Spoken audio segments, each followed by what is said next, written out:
حافظ امین تیاگی جے پور سے معلوم کرتے ہیں ہیپی برتھ ڈے منانا اور واٹس ایپ فیس بک پر اس کی مبارکباد دینا کیسا ہے؟ ہیپی برتھ ڈے منانا، کیک کاٹنا، ایک دوسرے کو اس پر مبارکباد دینا، خواہ وہ واٹس ایپ اور فیس بک کے ذریعے ہو یا یہ کہ زبانی ہو، یہ صحابہ اکرام رضوان اللہ تعالی علیہم اجمعین اور بزرگان دین سے ثابت نہیں ہے۔ بہتر ہے کہ آدمی سال کے مکمل ہونے پر خوشی منانے کے بجائے اپنے سال کا محاسبہ کرے کہ میں نے کتنے اچھے کام کیے ہیں، اور اگر مجھ سے کچھ برے کام بھی ہو گئے ہیں تو اس پر معافی اور اللہ سے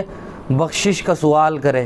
محمد عاطف سوال کرتے ہیں کیا الکوہل ملا ہوا پرفیوم لگا کر نماز پڑھ سکتے ہیں یا نہیں؟ الکوہل ملا ہوا پرفیوم لگانا بہتر نہیں، بالخصوص جب کہ ان کپڑوں میں نماز بھی پڑھنی ہو اور بغیر الکوہل ملا ہوا پرفیوم دستیاب بھی ہو۔ جہاں تک تعلق ہے جائز اور ناجائز ہونے کی یا اس میں نماز ہونے یا نہ ہونے کی، تو اگر وہ الکوہل کشمش، کھجور، چھوارے یا اسی طرح انگور سے بنا ہوا الکوہل ہے تو چونکہ ان چیزوں سے بنا ہوا ناپاک اور نجس ہوتا ہے، اس کا لگانا جائز بھی نہیں ہے، اور اگر لگا کر نماز ادا کر لی تو نماز بھی درست نہیں ہوگی۔ لیکن اگر وہ الکوہل ایسا ہے جو شکرقند سے یا اسی طرح آلو وغیرہ سے یا آج کل کے کیمیکل سے تیار شدہ ہے تو وہ ناپاک تو نہیں ہے اور اس میں نماز بھی ہو جائے گی لیکن بہتر نہیں ہے۔